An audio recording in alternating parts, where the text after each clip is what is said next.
Radhe Govind, my dear students. Today we will discuss the congestion problem solutions using leaky bucket and token bucket problems. So first we revise what is the congestion. When the offered load crosses a certain limit in a particular network, then there is a sharp fall in the throughput. So this phenomena is known as congestion. Since in every node of a packet switching network, queues or buffers are maintained to receive and transmit packets for store and forward in the network. So due to bursty nature of the network traffic, there may be situations where there is overflow of the queues. As a result, there will be retransmission of several packets with which further increases the network traffic and finally leads to the congestion or a traffic jam kind of situation. Okay, so here we will discuss the leaky bucket problem, which is a buffering mechanism introduced between the host computer and the network in order to regulate the flow of traffic.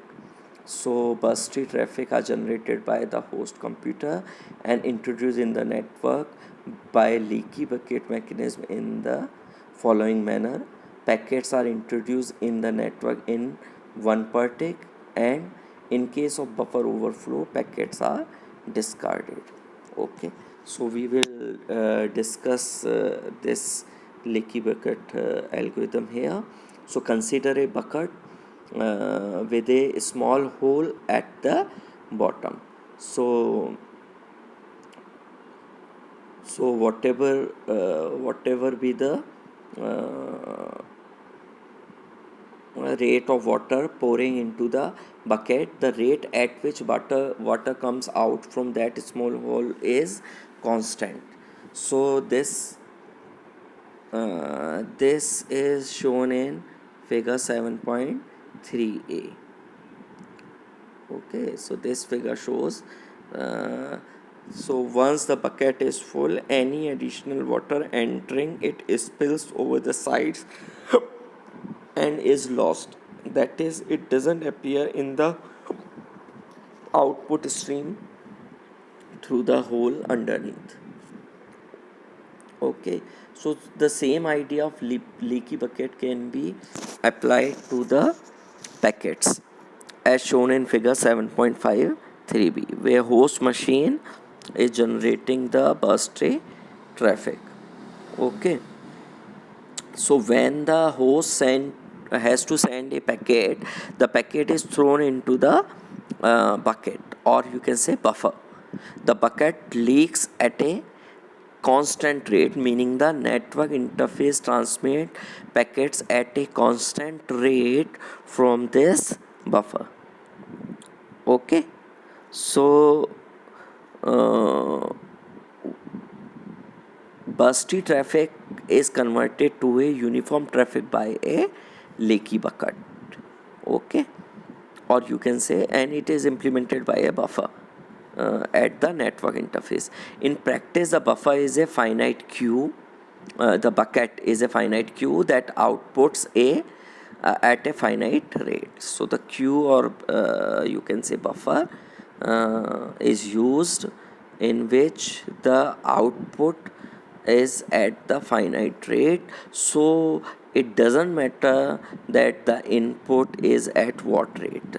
So this arrangement can be simulated in the operating system or can be built into the hardware. Implementing of this algorithm is easy and consists of a finite queue. Whenever a packet arrives, if there is room in the queue, it is queued up, and if there is no room, then the packet is discarded. And always know that the leaky bucket, or you can say the output rate of this queue, is so maintained that the network offered load is not exhausted. Okay, so next algorithm is the token bucket algorithm. Okay, so the token bucket algorithm uh, in contrast of leaky bucket algorithm, which enforces a rigid pattern at the output stream irrespective of the pattern of the input.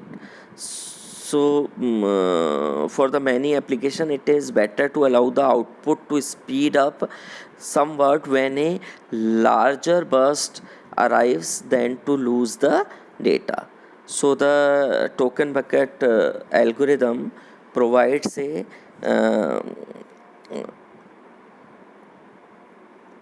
provides such a solution. uh, in this algorithm, leaky bucket holds token generated at regular intervals. So main steps of the algorithm can be described as above. Okay, so uh, in regular intervals, tokens are thrown into the bucket. The bucket has a maximum capacity.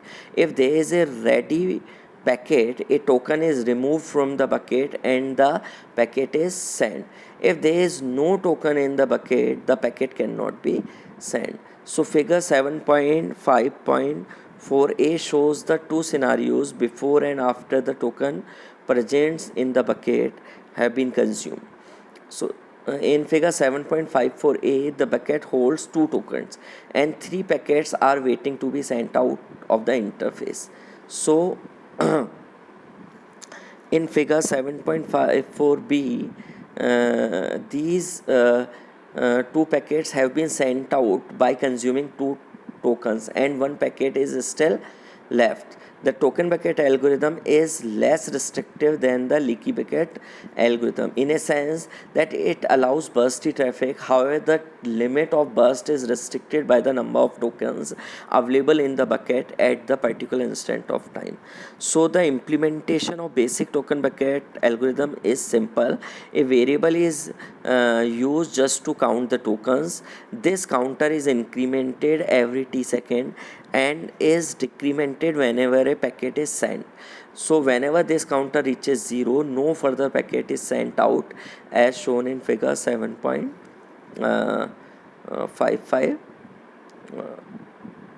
So you can see here that in this figure 7.55, we add one token per take, okay, and remove one token and discard for each packet transmitted, okay. And countdown for count up for each tick is maintained here. So if the network offered load at a particular instant is high and it can tolerate many packets like n packets, then or you can say the k packets, then k tokens can be introduced in the buffer, okay, and these tokens can be discarded for each incoming packet. If there are k packets, k plus 1 packets in the queue, then k packets can be sent by discarding or removing k tokens from the buffer, and one packet will wait up to the offered traffic load in the network increases, okay. So this is the token bucket solution for the congestion control. Now we will discuss the congestion control in virtual circuit. These two algorithms are open loop algorithm in which the buffers are used to restrict the flow so that congestion can be avoided, okay. So these are the open loop algorithm. So in here if we talk about how the congestion is tackled in a virtual circuit network, so admission control is one such closed loop technique where action is taken once congestion is detected in the network. So different approaches can be followed. First is simpler one is do not set up new connections once the congestion is signaled. This type of approach is used in a normal telephone network. When the exchange is overloaded, then no new calls are established.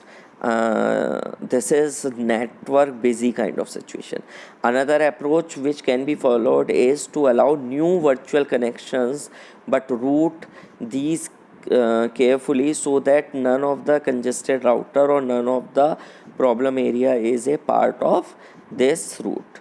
Okay, so this is kind of condition when multiple channels are provided at a some helpline number. Okay, another approach is to negotiate different parameters between the host and network when the connection is set up. During this setup time itself, host specify the volume and shape of the traffic, quality of service, maximum delay, and other parameters related to the traffic it would be offering to the network.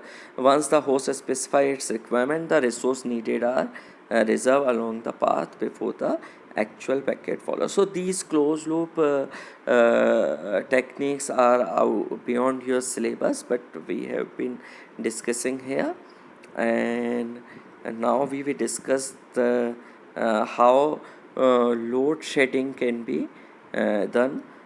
So there is one approach is a proactive approach, slow start.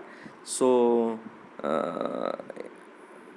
as soon as the connection was established between two devices, they could each go hog wild, sending segment as fast as they like, as long as there was room in their other devices receive window. In a busy internet, the sudden appearance of a large amount of new traffic could aggravate any existing congestion. So to alleviate this, modern TCP devices are restricted in the rate at which they initially send segment. Each sender is at first restricted to sending only an amount of data equal to one full size segment, that is equal to maximum segment size value of the connection. So each time an acknowledgement is received, the amount of data the device can send is increased by the size of another full size segment. Thus the device starts slow in terms of how much data it can send. With the amount it sends increases until either the full window size is reached or congestion is detected on the link. So this is the congestion avoidance feature. So what is the flow control versus congestion control? In one line, I tell you that flow control is about to control the flow between two devices, and the congestion is to control the flow in the entire network at the traffic jam situation. So this is your assignment to explain in detail flow control versus congestion control. Now keep learning, stay home and stay safe. All the best and do these review questions. Thanking you, and thank you IIT Kharagpur, from where you are using the material. Most of you are learning online from the SWAM portal. Okay, thank you.